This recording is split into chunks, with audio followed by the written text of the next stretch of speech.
오늘은 지난 7월 25일 북한이 시험 발사에 성공한 단거리 탄도미사일과 우리 한국의 탄도미사일 방어에 대해서 설명을 드리고자 합니다. 북한은 지난 2019년 7월 25일 KN-23으로 우리가 명명하고 북한은 신형 전술 유도무기라고 불리는 단거리 탄도미사일의 시험 발사에 성공을 했습니다.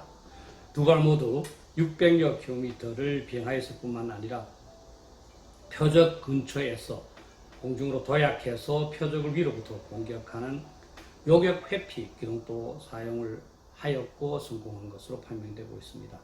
이로 인해서 북한이 이 미사일에 핵무기를 탑재해서 한국을 공격할 경우 유효한 방어수단이 없는 한국은 무방비 상태가 되고 따라서 상당한 고민이 필요한 상황이 도래되었습니다. 국방부에서는 현재 한국이 개량해 나가고 있는 팩3, 이것은 미국이 생산한 무기로서 미사일 조격에 사용되는 무기입니다. 팩3를 좀 더 개량을 하면 가능하다고 말하지만 실제와는 다릅니다. 북한이 모방한 것은 러시아의 이스칸데르 미사일로 알려지고 있습니다. 이 이스칸데르 탄도미사일은 2004년도에 완전한 시험평가에 성공을 했고 2010년도에 소련이 여단을 창설하면서 전력화를 완성한 그러한 신형 무기입니다. 이에 대해서 유럽 국가들은 상당한 위협을 느끼고 있고 아직도 적절한 대응책을 개발하지 못한 상태입니다. 현재 미국은 기존의 팩3를 개량을 해서 한국처럼 이에 맞겠다는 입장이지만 독일은 그걸로는 부족하다면서 새로운 전혀 다른 미사일 방어 체제를 개발할 것을 요구하고 있습니다. 그리고 아직도 결론을 내지 못하고 고민하고 있는 상황입니다. 당연히 한국도 이제는 KN-23이 성공함에 따라서 기존 탄도미사일 방어 체제의 적절성을 다시 한번 전면적으로 재검토해야 할 뿐만 아니라 미국과 적극적으로 협력을 해서 가능한 유효한 방어 수단을 조기에 개발을 해서 장착을 해야 할 그런 상황입니다. 차제에 저는 여러분들에게 탄도미사일 방어에 대해서 설명을 드리고자 합니다. 이 탄도미사일 방어에 대해서는 적지 않은 오해가 우리 사회에 있었기 때문입니다.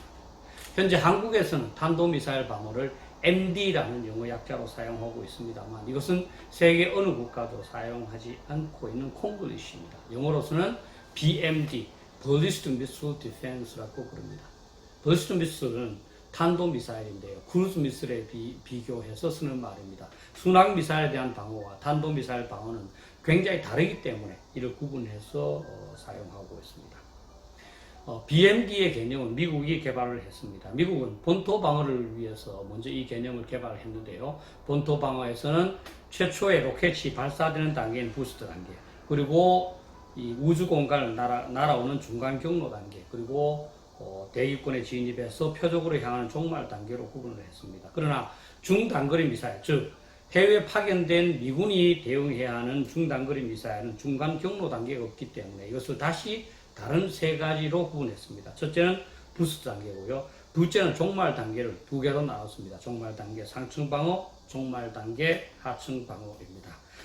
이렇게 해서 부스트 단계, 종말 단계, 상층, 종말 단계, 하층을 통해서 각각 요격을 함으로써 요격률을 증대시키는 다층 방어를 지향하고 있는 셈이죠. 미국이 종말 단계 상층 방어를 위해서 개발한 무기가 현재 성주에 배치되어 있는 사드고요. 하층 방어를 위해서 개발한 무기가 팩3입니다. 세계적으로도 미사일 방어는 지금 현재 굉장히 적극적으로 추진되고 있습니다. 한국과 일본은 물론이고 이스라엘, 오스트레일리아, 바레인, 체코, 덴마크, 프랑스, 독일, 이태리, 요르단, 쿠웨이트, 오만, 폴란드, 카타르, 타이완, 우크라이나, UAE, 영국 등 대부분의 미국 동맹 및 우방국들이 나름대로 방식으로 탄도미사일 방어를 추진하고 있고 대체적으로 미국의 팩3 시스템을 구입해서 사용하고 있습니다. UAE의 경우에는 우리가 3년 또 이상 논란을 벌여온 사드를 2개 포대 구입해서 사용하고 있습니다. 이스라엘 같은 경우에는 한국 못지않게 미사일의 심각한 위협에 직면해 있는데요. 에로 3을 통해서 1980년대부터 나름대로 상층 방어 능력을 확보해 왔고요. 그 다음에 하층 방어는 미국의 팩토리를 보유하여 대응하고 있습니다. 그리고 이스라엘 자체적으로 데이비드 슬링이라는 요격 미사일 개발해서 이거는 상층 방어와 하층 방어 사이를 담당하고 있습니다. 또한 이스라엘은 포탄이나 또 로켓탄으로부터 국민을 보호할 수 있도록 아이언돔이라는 요격 미사일도 개발해서 배치하고 있습니다. 현재 터키가 러시아로부터 S-400이라는 미사일 요격용 미사일을 구입하는 문제를 두고 갈등을 빚고 있듯이 러시아도 또 중국도 나름대로의 탄도 미사일 요격 체제를 개발한 것입니다. 한국의 BMD는 앞에서 말씀드린 바와 같은 오해로 인해서 생각만큼 신속하게 진행되지 못했습니다. 현재 팩3를 8개 포대 확보해 나가는 과정에 있습니다. 원래 팩3를 샀으면 좋았는데 이 루머 때문에 항공기 요격용인 팩2를 사서 그것을 팩3로 개량해 나가고 있습니다. 그리고 미국과의 협력을 하면 미국의 미사일 방어에 가입하게 된다는 오해로 인해서 그것을 회피하고자 자체적인 그 요격 미사일 개발을 했는데요. 그 단거리 미사일 MSAM이라고 해서 Medium Range Surface to Air Missile입니다. 이것은 현재 기술 개발돼서 지금 이제 생산 단계로 진입하고 있습니다. 이것은 팩토리를 대체할 수 있을 것으로 기대되고 있습니다. 또한 LSAM이라고 해서 Long Range SAM은 현재 개발 단계에 있습니다만 이것은 아마도 사드보다는 못하지만 하층 방어와 상층 방어 사이를 담당할 수 있을 것으로 기대되고 있습니다. 현재 상층 방어로는 사드가 성주에 배치되어 있습니다만 그 주변만 방어할 수 있기 때문에 나머지 3분의 2 정도의 한국 지역은 상층 방어가 없는 셈이 됩니다. 한국과 달리 북한 위협에 동일하게 노출되어 있는 일본은 상당히 미사일 방어에 대한 진전 속도가 빨랐습니다. 1998년 8월 32일에 북한이 대포동 1호를 발사해서 1600km를 날아가면서 일본 상공을 비행하게 됩니다. 그러자 일본은 탄도미사일 방어가 절실하다고 판단해서 바로 미국과 공동 연구에 착수하게 되고 미국이 건의한 대로 해상 방어와 그다음 지상 방어를 동시에 추구하게 됩니다. 그래서 현재 일본은 해상에서는 SM-3 해상 요격 미사일을 장착한 구축함을 8척 보유하고 있습니다. 그리고 지상에는 20여 개 포대의 팩토리를 자체 생산, 미국으로부터 면허 생산을 해서 각 도시별로 배치하고 있습니다. 그리고 이러한 두 번의 그 방어로는 미흡하다고 생각해서 일본은 현재 바다에서 사용하는 SM-3 미사일을 육지에 사용하도록 개량한 SM-3 어쇼라는 것을 지금 구매하는 것으로 결정을 했고 구매하는 과정 중에 있습니다. 그것이 배치되면 일본은 3회의 요격을 할 수 있고 따라서 북한의 핵미사일을 거의 100% 방어할 수 있는 그런 수준이 됩니다.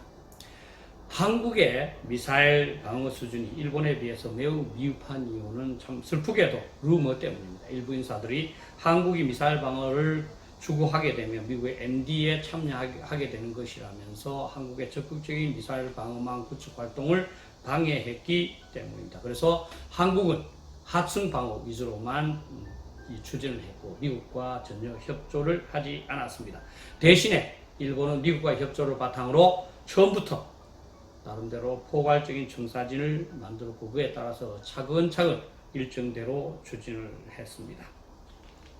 그래서 동일한 시간이 주어졌지만 한국에 비해서 일본은 상당한 미사일 방어 능력을 갖게 이제 우리는 북한의 KN-23 단거리 탄도 요격 미사일 요격 회피 기동까지 하는 그 미사일의 개발로 인해서 우리의 미사일 방어를 전면적으로 재검토하지 않으면 안 됩니다. 가장 중요한 것은 앞에서 설명했다시피 우리 한국의 미사일 방어 추진은 바로 MD 참여라는 그러한 루머에서 벗어나서 미국과 적극적으로 협력을 해야 합니다. 필요하다면 일본과도 협력을 해서 일본이 배운 그 지식을 빨리 습득을 할 필요가 있습니다. 특히 미국이 유럽과 같이 러시아 이스칸데르 미사일에 대한 요격 미사일 개발을 추진하고 있기 때문에 이에 적극적으로 한국도 참여해서 가장 신속한 시간 내에 현 KN-23 요격에 필요한 유효한 요격 미사일을 개발 및 장비해야 된다고 봅니다. 현재 상태에서 한국은 주한미군의 BMD와 통합성을 강화해야 합니다. 현재 동일한 한반도의 주한미군 BMD와 한국군의 BMD는 별도로 운영되고 있습니다. 따라서 일본처럼 한국도 작전통제소를 일원화해서 하나의 작전통제소에서 통합적으로 북한 핵미사일에 대한 방어를 시행할 수 있도록 해야 됩니다. 그리고 미군이 배치하고 있는 사드 1개 포대와 그 다음에 팩토리 포대를 균형되게 배치해서 한반도 전역이 잘 방어되도록 하고 중복을 막을 필요가 있습니다. 그리고 KN-23 방어를 위해서 필요하다고 판단되는 무기 체계를 최우선적으로 도입해야 된다고 봅니다. 한국은 현재 BMD, 즉 탄도미사일 방어를 담당하고 있는 그 조직을 좀 더 강화 및 격상시킬 필요가 있습니다. 현재는 공군의 방공사령부에서 담당하고 있습니다만 이것으로서는 조금 그 중점이 약해질 수밖에 없습니다. 그래서 합참 차원에서 의장의 지휘를 받아서 바로 탄도미사일 방어를 총괄할 수 있도록 합동 탄도미사일 사령부를 격상시키고 필요한 권한을 부여하면서 인력과 자산을 충분히 제공할 필요가 있습니다. 그리고 북한의 핵미사일 공격 징후가 임박할 경우에는 한미 양국의 BMD가 완벽하게 통합작전을 할 수 있도록 한미연합 탄도미사일 방어사령부도 골격을 만들어 놨다가 유사시에 바로 설치할 수 있어야 되겠습니다. 그리고 이제 한국도 미국과 함께 탄도미사일 방어훈련을 실시할 필요가 있습니다. 일본은 오래전부터 미국과 같이 탄도미사일 방어훈련을 실시하면서 거기에 따라서 도출되는 교훈을 시정을 해 나가고 있습니다. 따라서 우리 한국도 미국과 함께 탄도미사일 탐지, 추격, 요격, 평가하는 과정을 실제 시험을 해보고 최초에는 컴퓨터, 모의 실험도 할 필요가 있고 나아가서 야외 훈련도 실시를 해보고 문제점이 발생되면 계속적으로 고쳐 나가야 되겠습니다. 이러한 북한의 핵미사일 위협, 특히 우리가 유효한 방어수단이 없는 핵미사일 위협을 인정하고 싶어하는 사람은 없습니다. 그렇지만 현실은 인정하지 않는다고 해서 달라지는 것은 아닙니다. 우리는 불편하지만 북한의 KN-23 성공으로 인해서 탄도미사일 방어와 계획을 전면적으로 검토해야 한다는 상황이 되었다는 점을 인식하지 않을 수 없습니다. 정부와 군은 무엇보다도 북한이 핵미사일로 한국을 공격할 경우 국민들을 어떻게 보호할 것인가 라는 질문을 스스로 하면서 이에 대한 답을 찾기 위해서 노력을 해야 됩니다. 따라서 탄도미사일 방어를 어떻게 조기에 효과적으로 강화할 것인가를 판단하고 원점에서 재검토해야 될 것이며 합리적인 청사진과 로드맵을 그려서 차근차근히 구현해 나가야 할 것입니다.